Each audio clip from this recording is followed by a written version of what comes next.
میرا نام آسیہ ہے اور میں پنجاب کے ایک گاؤں میں رہتی ہوں۔ میری امی کینسر کی مریض تھیں۔ وہ 7 سال پہلے فوت ہو چکی ہیں۔ یہ بات ان دنوں کی ہے جب میں 17 سال کی تھی اور میرے چاچو کی شادی تھی۔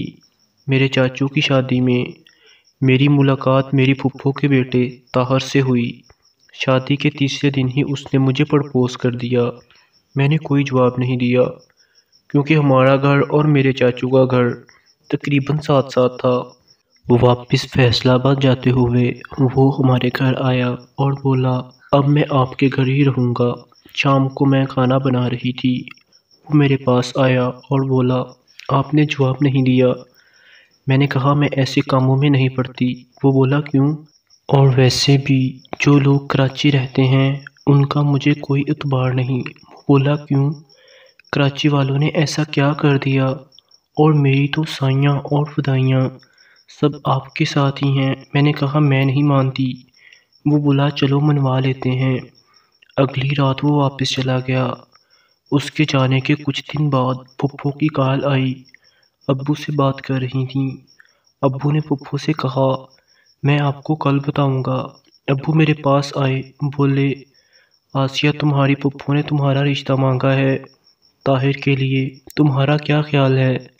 میں نے کہا جیسا آپ کو اچھا لگے، اور میں کمرے میں چلی گئی۔ ابو نے انہیں رشتے کے لیے ہاں کر دی۔ ہم نے فون پر بات شروع کر دی، دوستی ہوئی، محبت ہو گئی۔ کچھ ماہ بعد میری اور طاہر کی شادی ہو گئی۔ شادی کے دوسرے سال ہی اللہ نے ہمیں بیٹا دیا جس کا نام ہم نے متین رکھا۔ اس کے 2 سال بعد پھر بیٹی ہوئی۔ سب کچھ بہت اچھا چل رہا تھا۔ میرے چاچو جن کی شادی پر میں اور طاہر ملے تھے ان کو گردوں کا مسئلہ بن گیا اور دیکھتے ہی دیکھتے وہ بہت زیادہ بیمار ہو گئے اور پھر فوت ہو گئے۔ طاہر اور چاچو اکٹھے کام کرتے تھے۔ کچھ مہینے گزرے تو طاہر نے میرے ساتھ بات کرنا کافی حد تک کم کر دیا۔ ہماری چاچی وہاں کراچی میں ہی چاچو کے گھر میں رہتی تھی۔ میرا دیور بھی میرے شوہر کے ساتھ اسی گھر میں رہتا تھا۔ اب طاہر گھر 4-5 ماہ بعد آنے لگا۔ پہلے ہر مہینے آتا تھا۔ میں نے پوچھا تو بولا یار کام بہت ہے۔ ایک رات میں پیشاب کرنے کے لیے اٹھی تو میں نے پھپھو اور پھپھا کی باتیں سنی کہ طاہر چچی سے شادی کرنا چاہ رہا ہے۔ میرے تو پاؤں کے نیچے سے زمین نکل گئی، لیکن میں خاموش رہی۔ صبح اپنے ابو کو کال کر کے بتا دیا۔ انہوں نے کہا بیٹا وہ تو اس کی مامی ہے، ماں کی جگہ ہے، آپ ایسا مت سوچو۔ میں خاموش ہو گئی۔ طاہر 6 ماہ بعد گھر آیا۔ چچی بھی اس کے ساتھ تھی۔ چچی کا طاہر سے کھانے کا پوچھنا، پانی دینا مجھے بہت برا لگ رہا تھا۔ رات کو اچانک میں چھت پر گئی تو طاہر اور چچی ہاتھوں میں ہاتھ ڈالے باتیں کر رہے تھے۔ میں جلدی سے نیچے آ کر اپنی ساس یعنی پھپھو کو بتایا تو وہ بولی بیٹا فوزیہ بھی طاہر کی بیوی ہے جیسے تم ہو۔ میں نے کہا کیا؟ انہوں نے کہا ہاں۔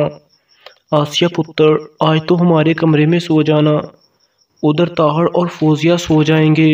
مجھے یقین نہیں آ رہا تھا کہ یہ سب کیسے ہو گیا۔ میں طاہر کے پاس گئی، اس سے پوچھا۔ وہ بولا ہاں یہ سچ ہے۔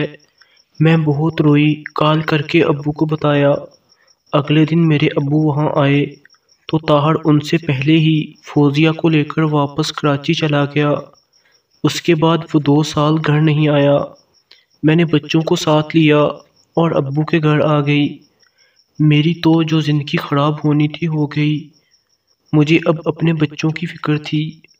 آج طاہر کی دوسری شادی کو 4 سال ہو چکے ہیں اور میرے ابو وفات پا گئے تھے۔ میرے بچوں کے پاس موٹے کپڑے نہیں تھے۔ میری بیٹی کو نمونیا ہو گیا اور وہ فوت ہو گئی، اور اس کا باپ اسے دفنانے بھی نہیں آیا۔ مجھے تو سمجھ نہیں آ رہا تھا کہ میرا یا اس بچی کا کیا قصور ہے۔ اب میں اور میرا بیٹا اکیلے رہتے ہیں۔ لوگوں کے گھروں میں کام کر کے اپنا اور اپنے بیٹے کا پیٹ پال رہی ہوں۔ کیسے کم ظرف ہوتے ہیں وہ لوگ جو پھولوں کو اس طرح بے آبرو کرتے ہیں۔